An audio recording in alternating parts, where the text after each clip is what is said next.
You want me to peek on there and check? Oh, look. Okay, so yeah, that says live streamed. Great. And then does it show up in the event or in the on the actual group page? Probably on the group page, huh? In the group. Oh, look at us. There we are. That's great.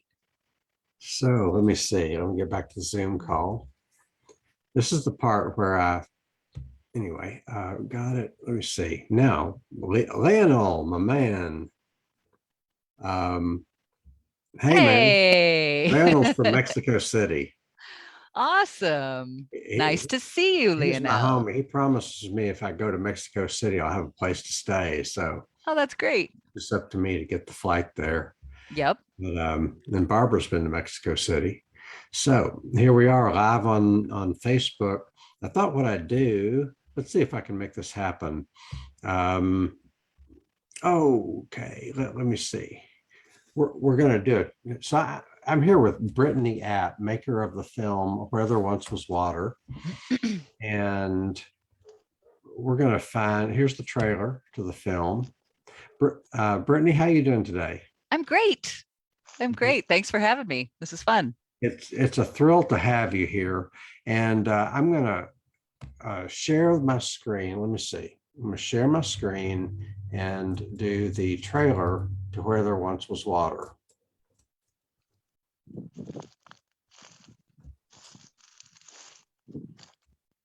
Share screen.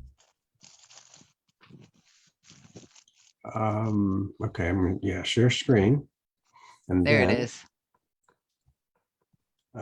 not that screen, another screen. You Don't got this, Heart. happens? Technology, I tell you what. I know. Okay, here we go. Official trailer. Okay, let's look at the trailer of Where There Once Was Water. I've seen this film 2.5 times. I've watched the trailer innumerable times. It's fabulous. Here we go. Okay. Oh, it might play a little choppy. You're supposed to do something here. And what you're supposed to do is when you share screen, I'm going to stop the share. I'm going to do the share again. And you're supposed to, when you share the screen, you're supposed to say share sound. Ah. So I'm going to share the screen and share the sound. How's that? And then we're going to say, go back to the beginning. Here we go. It's really important that people as individuals reaffirm their own connection with. We say the salmon gave us our voice. It's really important that people as individuals reaffirm their own connection with the sacred. We say the salmon gave us our voice. And so we always have to speak for the salmon because they can no longer. We have to look at the earth as a living organism, figuring out what nature needs, and then we do our best to try to mimic that. We're working with Beaver because we want to restore watersheds. When you bring back the trees, you bring back life and you bring back the underground water. All the land in the city can be retrofitted to capture water and store it. Conservation, reuse, and water use efficiency. They are the greatest untapped sources of water in this nation. You can't talk about the water cycle without talking about soil health. If we designed our landscapes so that the water is captured, spread out, slowed down, and soaked into the soil, when rain doesn't come back for the next 5 years, we've got it down in the soil. How can we continue to practice agriculture, but do it in a way that rather than contribute carbon to our atmosphere, we're contributing back to our soil? Every time we graze a pasture, they're fertilizing, but then we're also able to grow a whole herd of sheep on the same piece of property. You're trying to create biodiversity in all of its forms. We're trying to reverse desertification and heal 1 billion hectares of land. When you're getting food from an urban farm, you're looking at an expression of love. Supporting small-scale farmers, wasting less food. These are all things that you can start today with your next meal. We stand at this radical junction point where we get to reevaluate who and what we are as a species. We have this opportunity to rediscover that all life is sacred.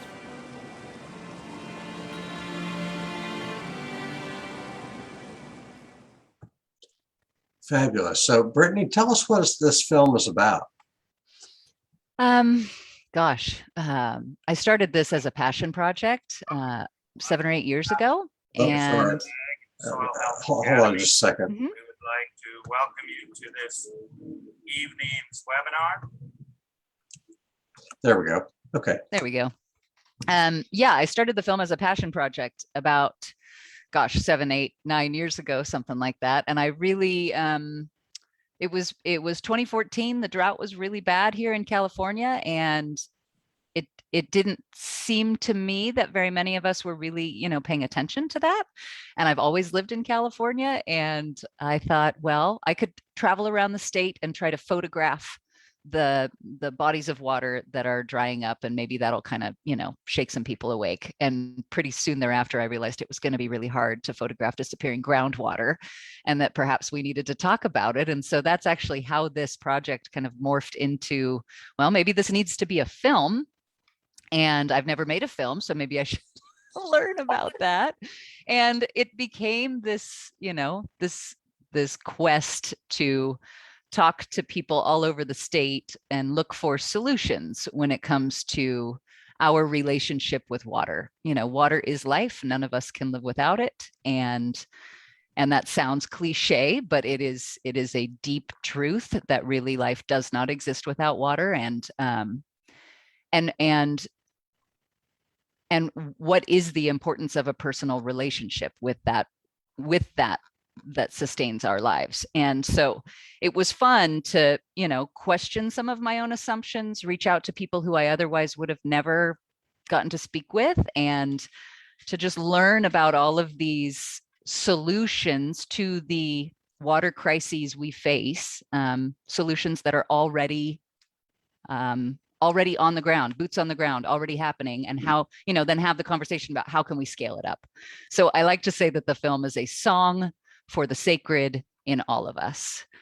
We are made of water, and we are not ever separate from it.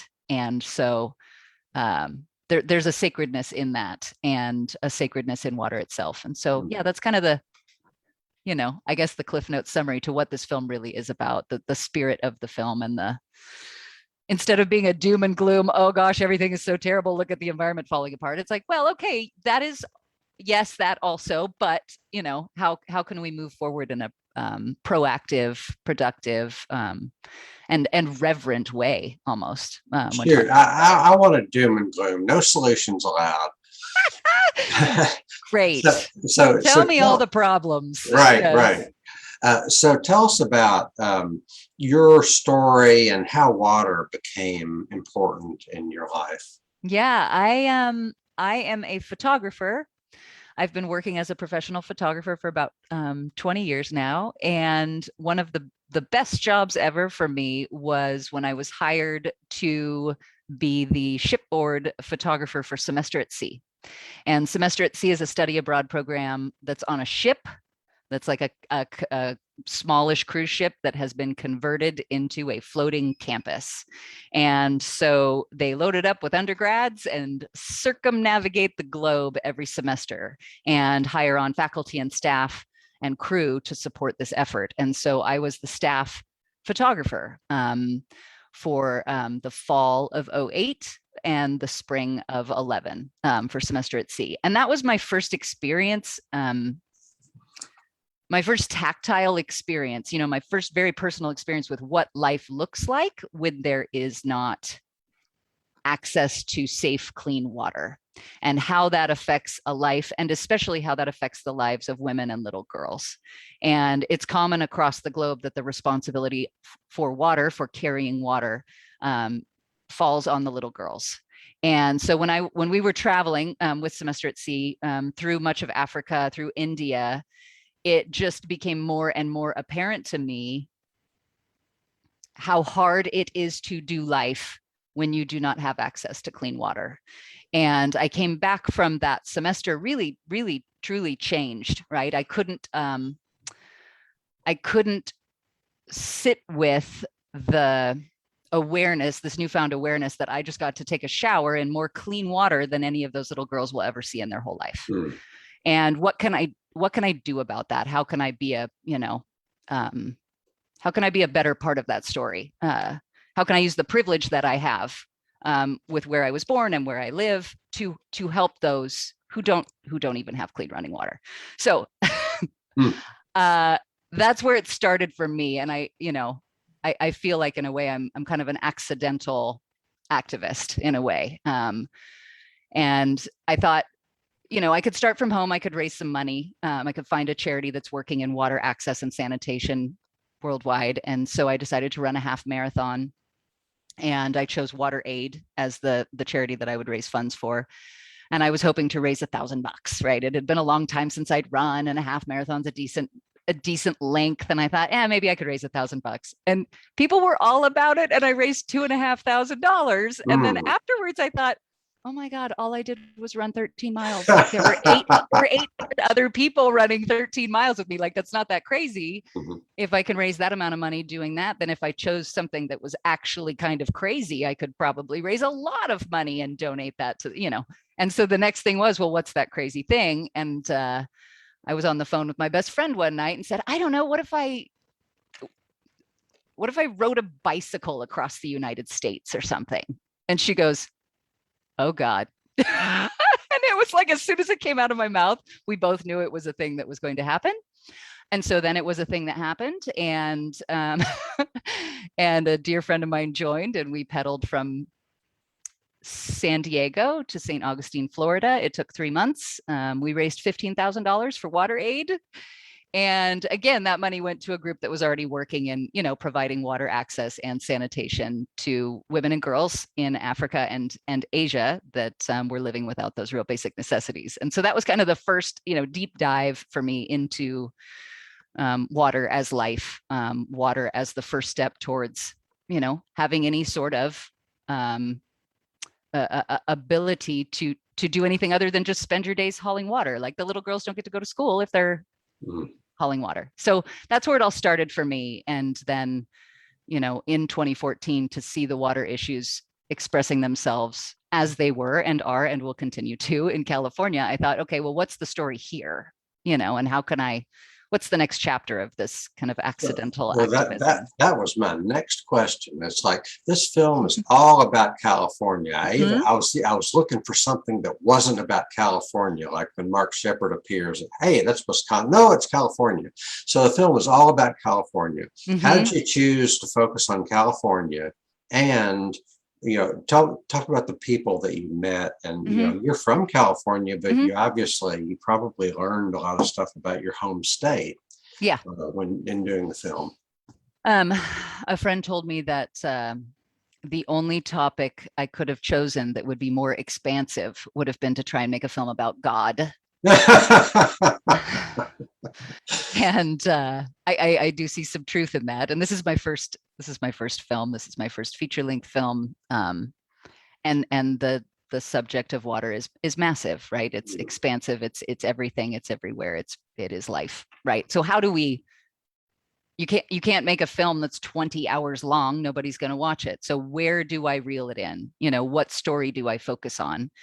And I have lived in and loved California my whole life. And so this is the state that I know best. And this is the place that I have any sort of authority to, or real context to talk about. And so that was and it's a big enough state for, 500 films could be made about water just in California. I mean, there are so many films I did not make, and the one that I ultimately chose to. And so I just had to keep reeling it in because it kept getting too big, and then reel it in, and so California, yeah. And then I involved people who don't live here because the work that they do can be done on the land here. Like Mark Shepard is a perfect example. I attended a workshop of his with Spencer Smith where they were teaching holistic planned grazing, holistic land management, and restoration agriculture. And it was a workshop held in Northern California.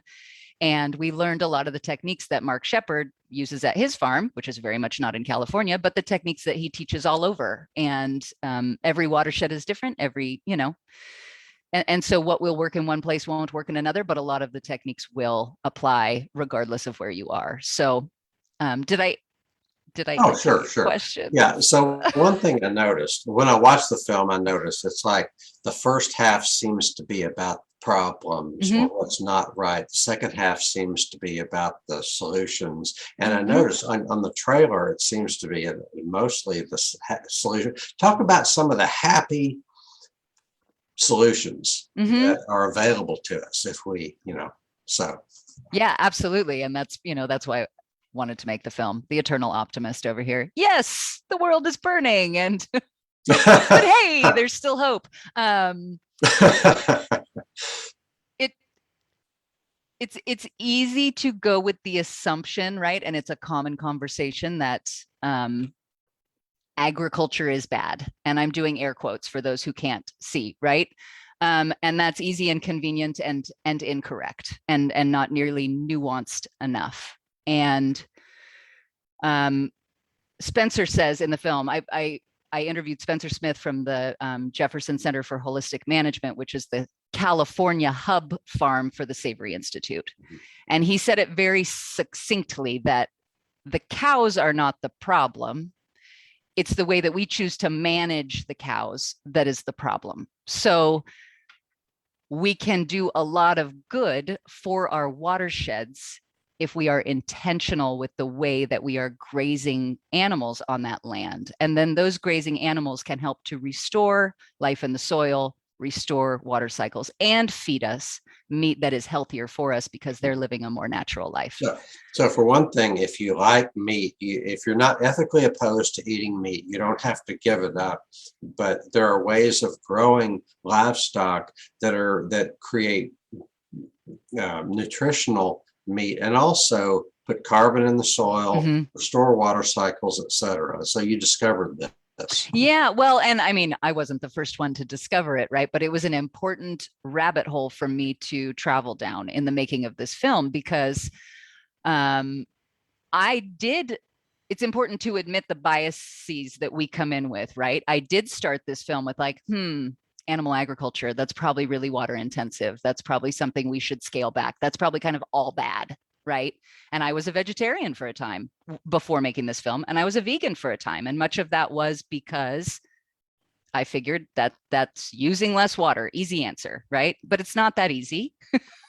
There's nuance in everything. And it's important to talk about how a thing is grown, not just what is the thing you are choosing to eat, but how is it grown?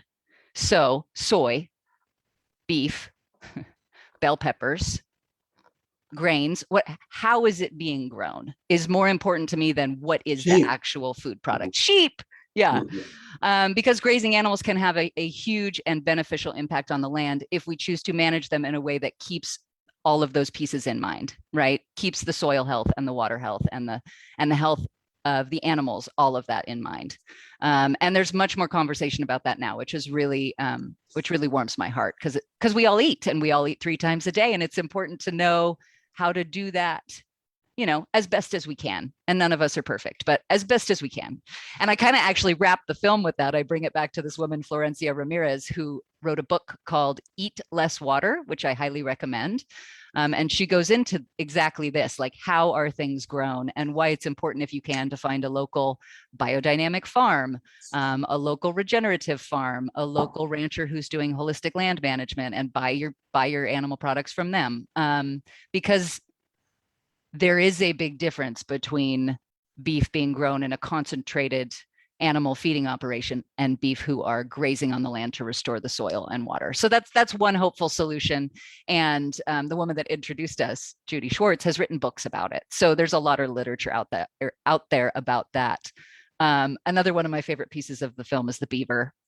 I didn't know I would become such a big, huge fan of little beaver families who are living in the Salinas River right here where I live, but they're amazing. They are watershed engineers, and just by doing what they do, they are slowing the water down, spreading it out, soaking it into the ground, replenishing aquifers, creating all of this habitat for all of these other plants and animals. They're a keystone species, so having beaver around is good for everybody. And there used to be hundreds of thousands, millions, I don't know how many beaver living in North America. And 300 million approximately. And now it's down to about 10 million. Thank you. Is it 10 million now? That's what I've heard. That's a long ways from 300 million. Right. 300 million. And they can, they can present some challenging situations for Caltrans, for farmers, for this, but there are ways to work with them. So learning how to work with the beavers as opposed to constantly fighting them is something we can do, right? And with this film, I feel like I'm just presenting like, here's all of these. I'm also getting beamed by the sun. I apologize. Let me see if I can adjust. Oh no, that's whatever. Here, it's fine on our end. Sunshine. Yeah, so the beaver is great. And if there are beaver in your local watershed, see if there are people working to advocate for them, and you could join on board with that group. We have a brand new nonprofit called the Slow Beaver Brigade, and they're doing outreach and education for the community and taking people on walks down to see the actual beaver dam and learn about why beaver are so great to have around and so great for the watershed. So that's another fun solution. I spent quite a bit of time with Chief Colleen Sisk of the Winnemem Wintu tribe, and she's brilliant when it comes to always zooming out and seeing how all life is connected, and indigenous wisdom in general. There's a lot that we can learn about relationships and about how all life is connected and about the sacredness of water and why it's important that salmon are in the streams and bringing themselves all the way back up to their headwaters and going through their whole life cycle, because the salmon nourish the trees are an important part of the watershed. It's all connected, right? So I'll stop there because that was a long answer to your short question, and we that's less, that much less work I have to do, so we're good. Great. So you're in California, and California, like I was reading an article today about the drought in the western half of the United States. So how do we a couple things. One is talk about how, if at all, the drought might be solved, and then also talk about what does California do with water that you're like 1,400 dams, transporting water from the northern part of the state to the southern part of the state. One of your people in the film said, Southern California wouldn't exist without this huge transport of water. Right. The San Francisco area wouldn't exist without this massive transport of water. So right. Yeah, we have quite the impressive plumbing system here in statewide plumbing system here in California. And truly, California would not look the way that it does without this significant statewide plumbing system. So we move a lot of water from where it falls to the places where it does not fall in these giant aqueducts. And a lot of places, the giant aqueducts cross the San Andreas Fault multiple times. So if we want to zoom out and look at it like that, this is not sustainable in a whole lot of ways, right? How do we solve the drought? That's a great question, Hart. I don't know that. I don't know. I don't know if or that we do. 2 + 2 equals 4, So. Climate change is not a thing that is coming. The climate has changed. Oh, yeah. And how do we live on the land in the best way that we possibly can? And so I think what we need to do is look at each watershed individually. Each watershed is different from the next, and solutions that are available to one watershed will not be available to the next. And if we can think of, a lot of people, I should pause because a lot of people don't even know this word watershed. Okay. So if you think of rain as it falls, it lands on a mountaintop and drains down to somewhere. It drains to a lake, it drains to a river, it drains out to an ocean. Everything that falls within that bowl is a watershed. So like where I am, I live in a very remote part of San Luis Obispo County, and I'm actually in a closed basin. So this is a tiny little watershed with a soda lake because there is no outflow. So all the water accumulates and eventually it's just a salt lake, right? So this watershed is very different from the Sacramento River watershed, which is the biggest one in the whole state. So all of the water that drains into the Sacramento River and then joins with the San Joaquin and then out to the Delta, that's all the Sacramento River watershed. And so if we think about the watershed we are in as like our little lifeboat, and these are the people with which we need to solve our problems within our watershed, and what works here won't work there, or maybe some of the same things will. I think that's how we, move through whatever change is still to come in regards to this planet that we live on. Is to think about, how do we provide as much of our own water from within our watershed as possible. And so Los Angeles, for example, is doing a lot more water recycling and reuse than they used to do. And they're able to provide a much higher percentage. Right. Even if a place water gets like 11 inches a year, that's a whole lot of water.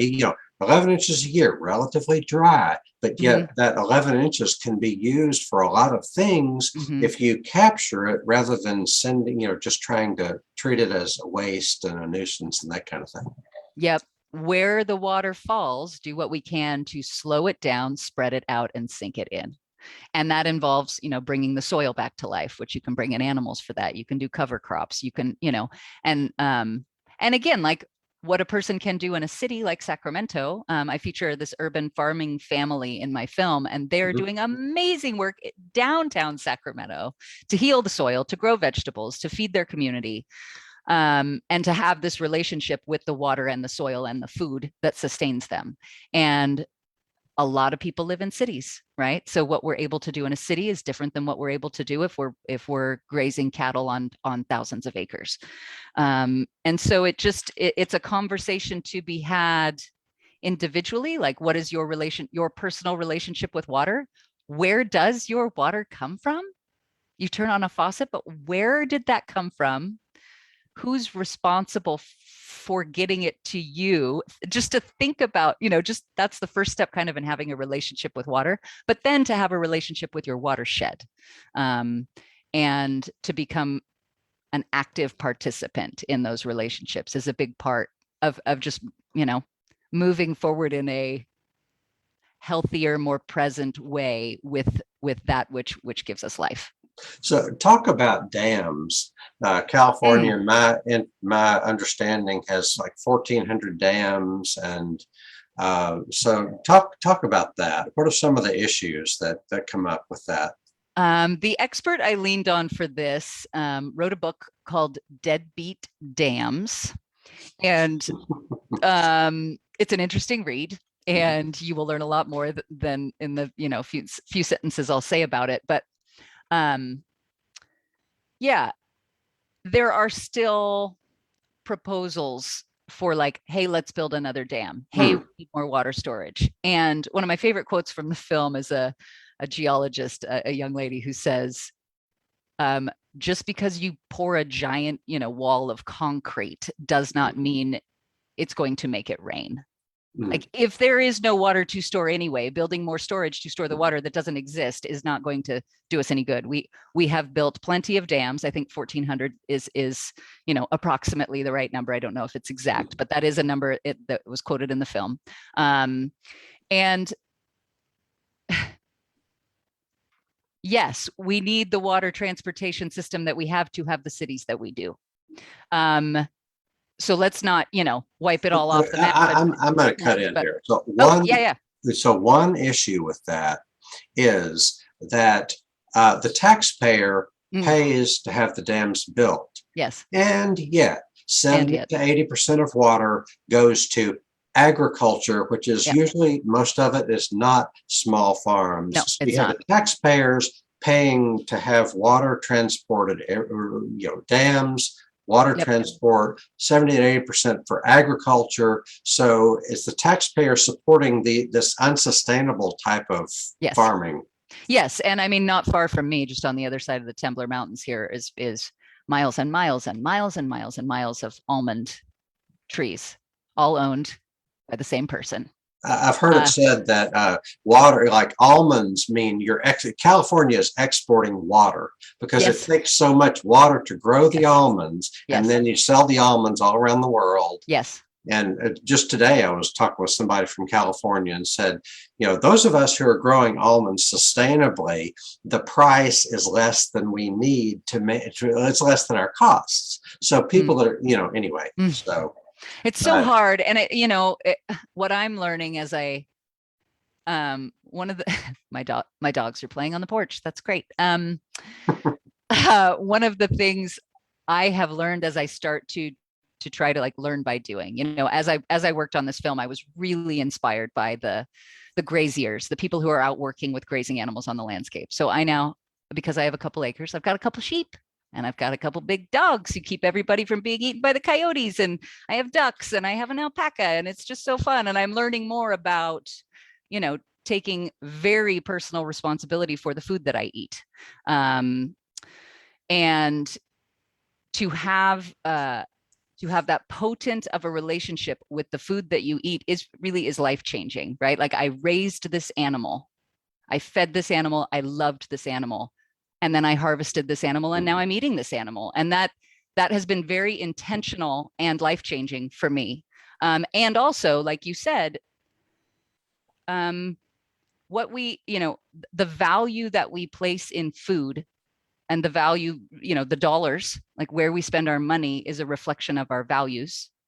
And so if you find a local farmer, or any farmer, who is raising animals or growing vegetables in a way that is healing the water cycle, that is healing the soil, that is good for the animals, that is good for the people, it can, will, and should cost more. And we have the opportunity to, use our dollars to say, I value that. And that's easier for some of us than others. And I don't want to pretend like, oh yeah, everybody can just spend, $15 on a pound of beef, because not everybody can.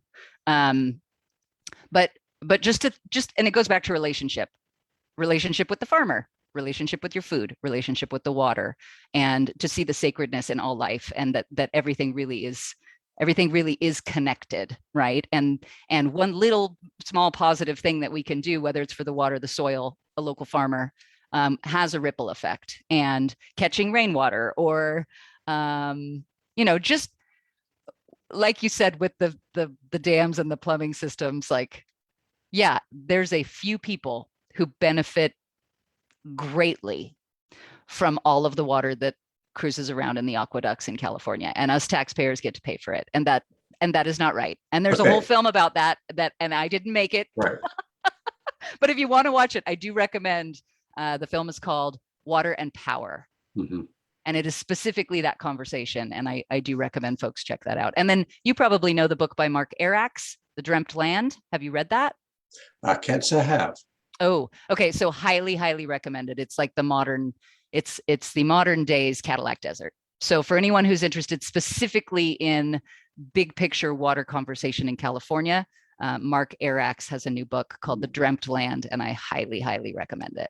Okay, so you mentioned water and power and that kind of thing. Mm-hmm. So this conversation is not necessarily about climate, but it is about water and food. So if you ask me, the way to solve we can talk about climate. We haven't yet said anything about fossil fuels. Well, that's where I'm coming from. Climate, if we want to solve climate, we have to solve our issues with water and food. So is that is that totally off track? We have to do it all, Hart. Right.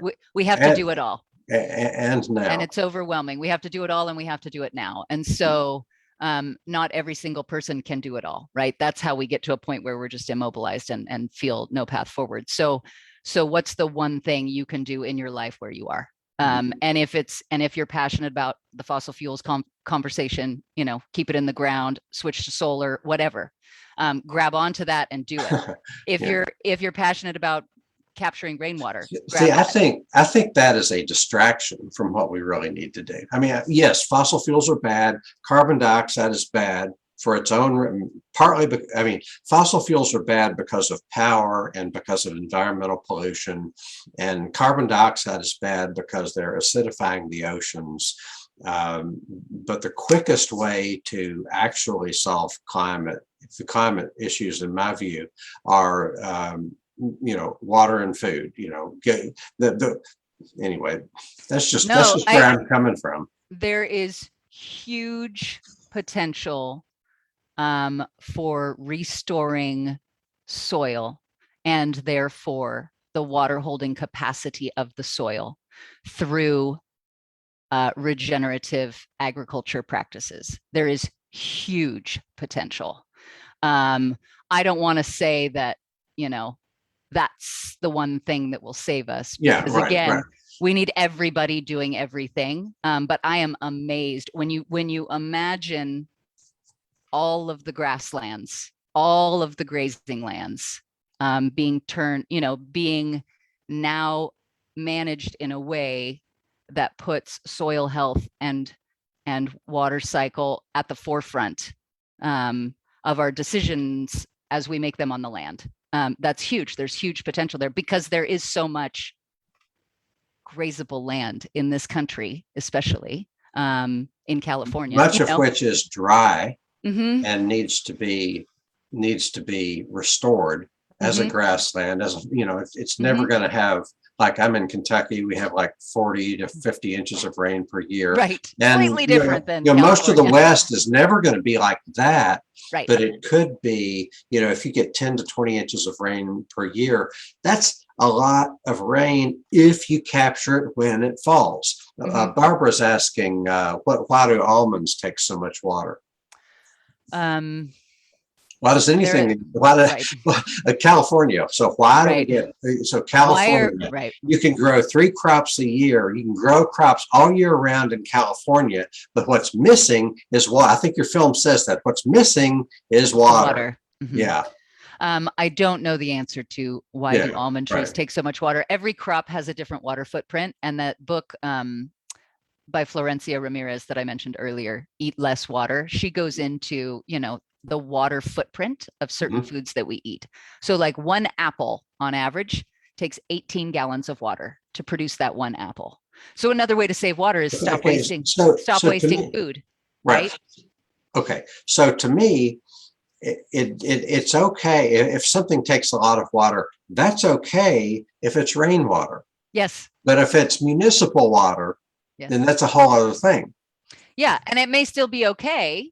Right. I try to stray away from good, bad, evil, angelic, whatever. There's so much nuance, and all of that is important. So to say like the Yisrael family who's doing the urban farming in Sacramento, they have a fig tree in their backyard. It is watered with municipal water. Their whole garden is. But they only have to water maybe once a day, even when it's 115 degrees outside, because their soil is amazing. And they have farmed in a way that continues to build this living soil, and living soil can hold water.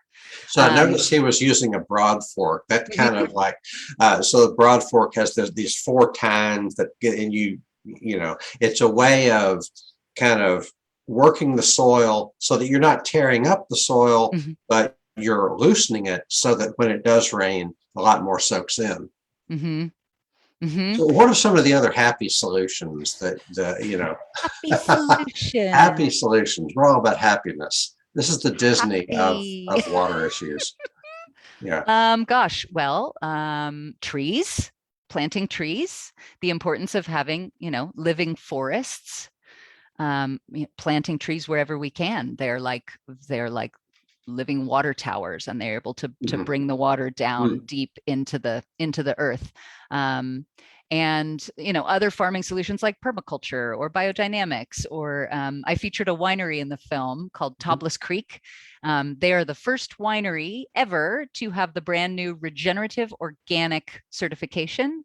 And so this is exciting because you can drink wine and save the planet all at once. But they're, all kidding aside, they are implementing all of these different practices at their winery that focus again on soil health. Are they retention. the ones that graze the sheep with the, yeah. So they're grazing sheep among the vineyard, what do we call the trellises? Among the vines. Yeah, right. In the winter, right? Because if you put sheep in there after bud break, the sheep are smart and they're going to eat everything that's green and beautiful, and then you won't have any wine. So they grow a cover crop, and then they let the sheep in at appropriate times of the year, typically when the vines are dormant, to graze and also to trample and fertilize. Because all of that, the idea of managing these grazing herds is to emulate the ancient grazing herds that used to roam our landscapes before we privatized everything and chopped it all up with fences, right? So now we do the best we can to mimic the behavior of ancient grazing herds with modern day livestock. And so at Tobless Creek, they are using this big herd of sheep, and they've got a llama and a couple alpacas and a couple big giant dogs, as you do, a donkey. Yes. Right. It's the cutest. It's the gang I want to be a part of, is that one. So, so they graze, they're getting fed, but also they are restoring life in the soil because they are trampling just a bit, pushing all their nutrients, peeing and pooping just a bit, eating just a bit, not spending too long on any one section. And that's natural fertilizer they didn't have to bring in. And it's all the good things. Right. So let's talk about like the herd, like back before humans, or at least not as many humans, like the grazing herds of cattle, including the bison in North America. So they would go northward half the year and then southward half the year. And so if they go northward half the year and then come south, then that ground gets a chance to rest. And they might not even travel the same path southward, so that it might be as much as over a year, 18 months or more before they go back over the same thing. So, and plus they've got predators following them, and the predators cause cattle to bunch up. So they're bunched up. And so how do we simulate that today? Yeah, that is the work that the Savory Institute is doing, and it's incredible. There's so much information out there. I would direct folks to, hop on their website, savoryinstitute.com. Global. Savory.global is one of them. Savory.global. Thank you. Yeah, because they really, I try not to assert myself as an expert on any of these things. I was just the lucky storyteller that got to go around and meet all these people. But the work that the Savory Institute is doing is really phenomenal. And there are others doing similar work, and it falls under a lot of different terms. It can be regenerative agriculture. It can be holistic land management. It can be mob grazing, rotational grazing. And the idea is to mimic these herds you're talking about that would move through, not hang out in any one space for too long, and they're not overgrazing it, right? That's a lot of our problem, is we just stick the cattle over there for a couple of months and they eat everything, and they eat everything, and then it's just dirt. So the idea is let them eat some by biting off the tops of the plants. It's stimulating root growth, which is sending roots down deeper into the soil. It's putting more sugars and carbohydrates and bugs and all the other life that comes along with that in the soil. And then as the soil has more and more life in it, it becomes like a sponge, and it can hold on to the water when it falls. So when we get like crazy rainfall event, and then all of this water is dirty and running off and causing erosion and destruction, a lot of that can be because our soils are not alive. They are not able to go and receive the water that falls on them. And so if you have good soil, right? If you have good soil, if you, it might take 10 or 20 years, but if you have good soil, it can happen quicker than you might think. But the rain, when it falls, it soaks into the soil. That's your infiltration rate, as opposed to, the water can either run off or it can infiltrate. If it runs off, it's wasted. If it infiltrates, especially if it infiltrates, it only does that if the soil is healthy, for one thing. And if the soil is healthy, then it's 25% water, it's 25% air, it's 45% non-organic rock, sand, and silt, and it's 5% organic matter, and you have the ground, the soil holds on to that water. And if you, and so this is completely ignored. I mean, all this talk about the drought in the West, it's like, this is all because of CO2 and you know, look up, you know, but it had, you know, but the opportunity is to capture the rain when it falls, so that your plant growth is longer. And if you have water, if the water falls and stays in the soil, you don't have to add water to the soil. Right. So the need to irrigate is significantly reduced if you have living soils that hold on to that water when it does fall. And then when you have the soil that has some moisture in it, it's going to help the plant growth. And there's this transpiration that comes from the soil and from the plants that contribute. For one thing, it makes water go back into it contributes to the rain cycle, and it also invites rain, as opposed to a heat dome. A heat dome can be urban, or a heat dome can be like an agricultural field that's bare, and it repels the rain. You can have rain clouds coming over, and it goes around you because there's this heat dome, as opposed to what we're talking about, which is healthy. Okay, so one of your people in your film said, what did he say? He said, okay, you can't, he connected water to the soil. He said, you know, to talk about water, you have to talk about soil. What was he talking about? I want to guess that was Spencer, you know, that you can't talk about water without talking about the soil, because as we're saying, it is all so connected. And then Claire said, you can't talk about water without talking about the trees. And I thought that was great, because neither of them were prompted, right? This is a documentary, so I'm just having conversations with people. And Claire, not too long before that, had said, why do you want to talk to me for a film about water? And I was like, well, because you're the founder of Tree Sisters, and it's all about the trees, and you can't. And then she said, you can't talk about water without talking about the trees. And I said, well, see, that's why I wanted to talk to you.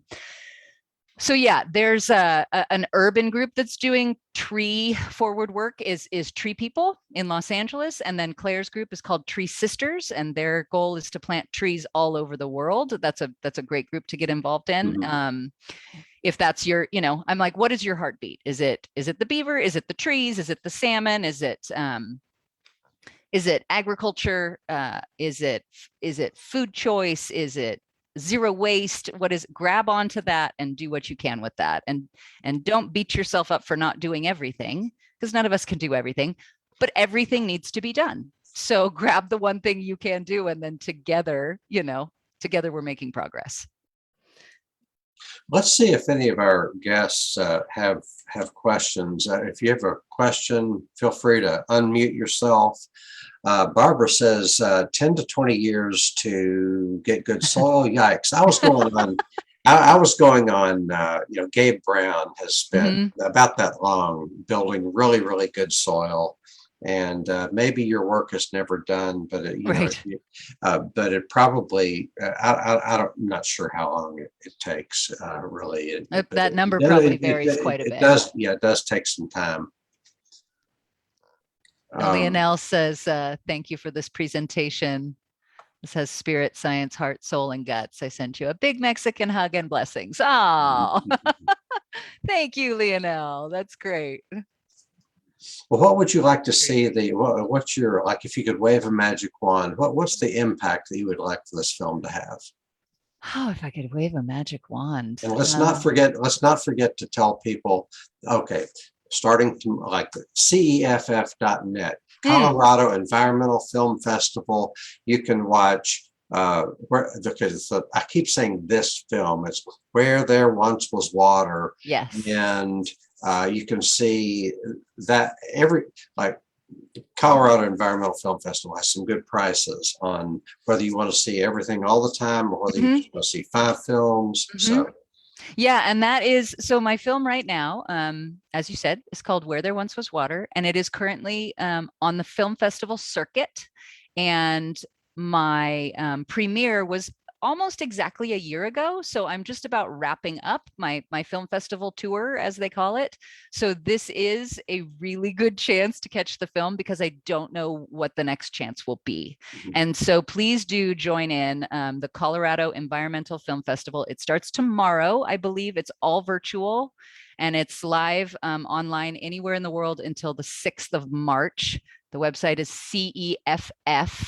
I believe. And yeah, you can buy an all access film pass if you want to watch everything, or you can just buy a ticket to the group of films that I am in.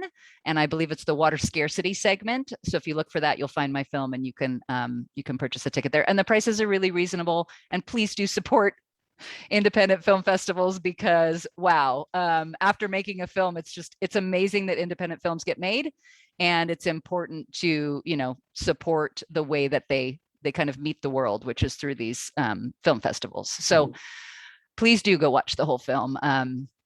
It would mean a lot to me. It's been a passion project. I don't think we've touched on this yet, but 7 years in the making, start to finish. It was a 7-year adventure, and the first 2 were mostly still a photography project at that point. But once I realized the conversation was far too big just for still photos, I launched a Kickstarter, and from that point, it was 5 years until the film was done and ready for the world. So it has been a work of love and dedication and tenacity. And my hope, to answer your question, is that it just kind of broadens the conversation that we are having about water, right? There's no one easy, quick fix. The topic is far too huge to cover in any one film or series or anything. And every conversation we can have about it, every relationship we can have is helping move us forward as opposed to backward. And forward is what we need. And you will not hear this conversation in the New York Times or in any of the commercial outlets. These commercial outlets are jealously guarding commercial interests. And they're not going to talk about land use. They're not going to talk about water. They're not going to talk about ecosystem. They'll do it occasionally, but they just don't do justice. They don't do justice to the real solutions to climate change or biodiversity or food scarcity and food insecurity, et cetera. Yeah. Thanks for saying that, Hart. I mean, that's, independent films are important for a lot of reasons, right? And I was only able to make this because 500 plus people were generous with $5, $10, $100, $1,000, throughout the course of production on this. And so I was able to stay true to my message and stay true to the conversation around this that I felt was really important for the times that we are in. And so hope is important, and also having agency, actual tangible solutions, things you can do. Agency, yes, things you can do is important. And we are not beyond all hope. There are solutions out there, and so I hope that this film just reminds people of that, broadens the conversation around water, connects some of these dots. A lot of times you hear, only the folks who talk about water infrastructure, only talking to the other folks who talk about water infrastructure, or only the clean water activists are talking just to those people. But we all need, all of the water voices need to be talking to each other, because all water is connected. And as water beings, we also are all connected. So we'll end with some woo, some love and some woo. And, the importance of hope. And like you said, agency, knowing that we can actually do something and make a difference. One thing I heard is that the silos are leaking, like the information silos, the isolation. It's harder and harder for information to be isolated. People are talking to each other. Yeah. And it's because of independent voices, and you've got an independent film. And so, yes, I think there's much hope. There's agency. Brittany, hang on. I'm going to end the live call in just a minute, but we'll continue to talk on Zoom. So Brittany App, Filmmaker, Where There Once Was Water. Go find it at the Colorado Environmental Film Festival, CEFF.net. Thank you so much to our audience for joining us. And thank you, Brittany, for being just a wonderful, high energy, positive, can do. Let's get this done. And so thanks, Hart. so there's that. It's been a pleasure to be here. Thank you so much. Thank you.